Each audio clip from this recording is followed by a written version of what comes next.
Hey everyone, pull up a chair, maybe dim the lights a bit and settle in. So today's explainer is, well, it's a little different. We're stepping away from the usual data and diving headfirst into something a lot darker. We're going to explore the incredibly chilling folklore of Bhairavpur. It's this desolate village that's completely plagued by something they just call the ahat, which translates to the approaching sound. So let's just jump right in and unravel this nightmare piece by piece. I mean, think about it. Have you ever been walking down an empty hallway or maybe an isolated road late at night and you distinctly hear the crunch of footsteps right behind you? You freeze. The footsteps freeze. You slowly turn around and absolutely nothing's there. Just empty space. That sudden spike of pure dread, that cold drop in the pit of your stomach, that is exactly the psychological terror we're looking at today. Because this explainer is all about what happens when those footsteps aren't just your imagination playing tricks on you. Okay, so picture this, the village of Bhairavpur.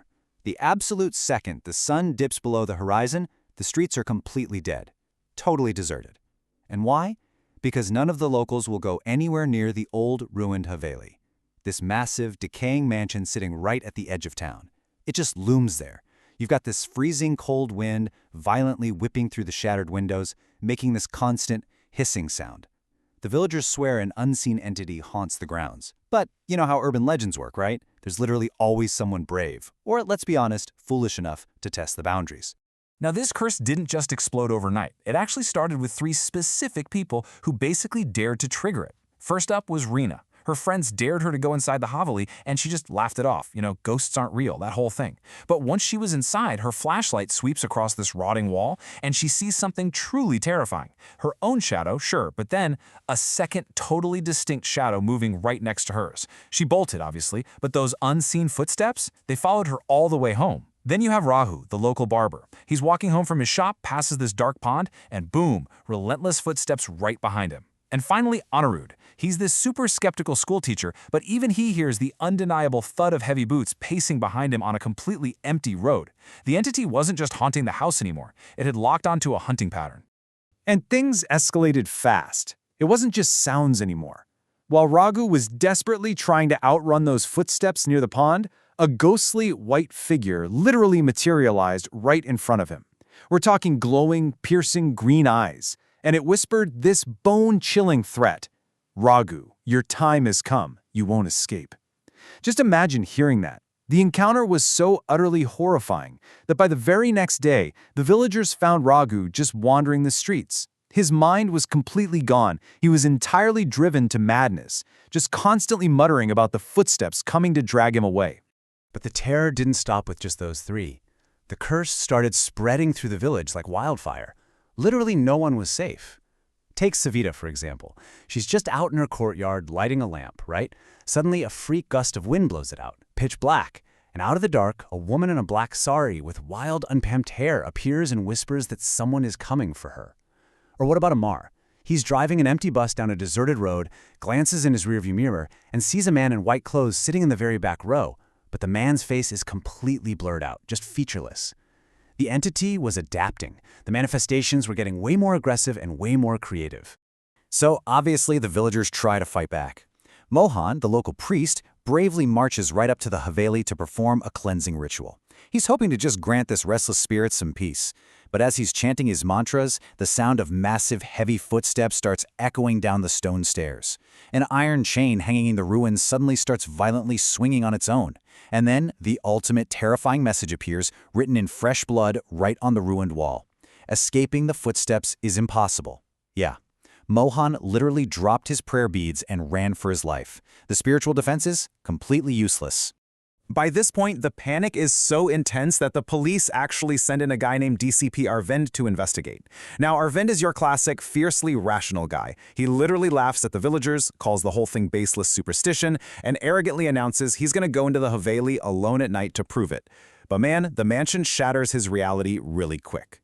He's standing there in the pitch black, just a tiny flashlight beam, when suddenly he feels the heavy, invisible weight of a hand clamp down hard on his shoulder. He spins around, completely ready to fight, and he's entirely alone. So our super rational officer is suddenly just frozen in absolute terror. And right in that moment of silence, a disembodied voice whispers directly into his ear. If you want to know the truth, go down to the basement. It's incredibly creepy because the entity isn't just trying to scare them away anymore, it's actively luring them deeper into the heart of the mansion. It actually wants them to uncover its darkest secret.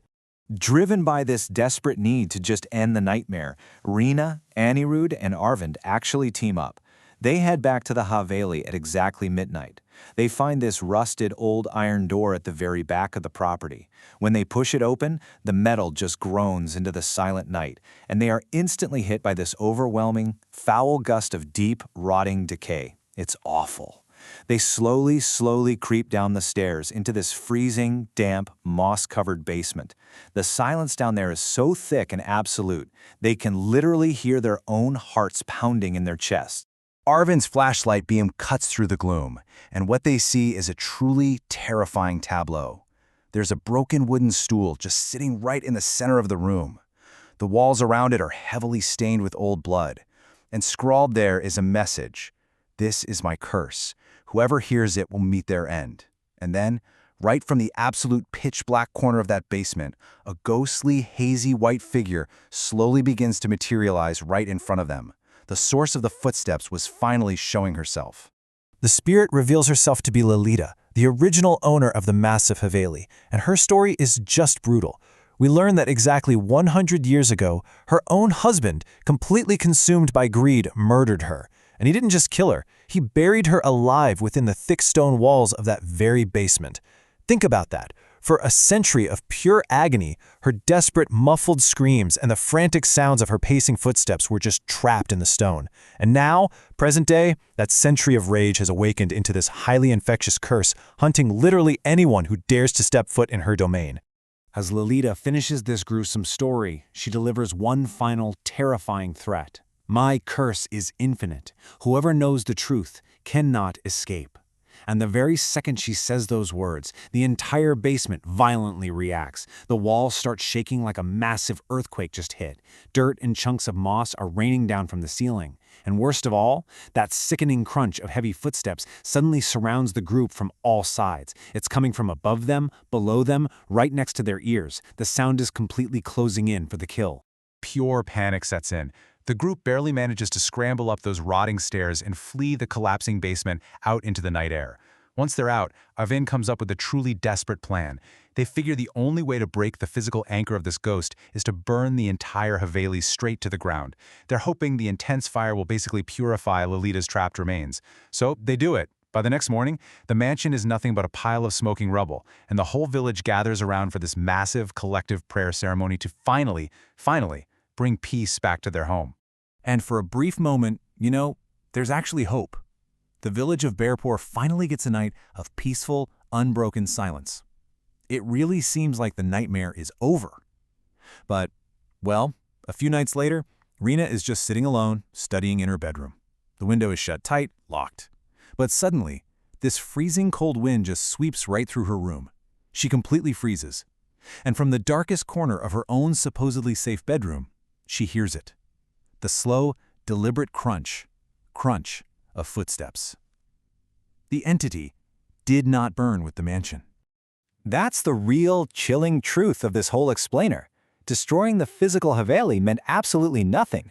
The ahat, the footsteps, it's not just some residual haunted house sound tied to a specific location. No, it's a sentient, unseen shadow. Once you hear it, it latches onto your very soul. It follows you everywhere you go. It might stay completely silent for days, lulling you into this false sense of security, only to step right up behind you when you least expect it. It is an eternal, relentless hunter. Which brings us to the end of today's deep dive. So, as you're sitting there right now, probably feeling pretty safe in your room, just take a second and listen really closely to the silence around you. If you hear a floorboard creak, or maybe a really faint tap against the glass, is that just the wind outside your window? Or has the legend of Bhairavpur reached a little further than we thought? Is she already here?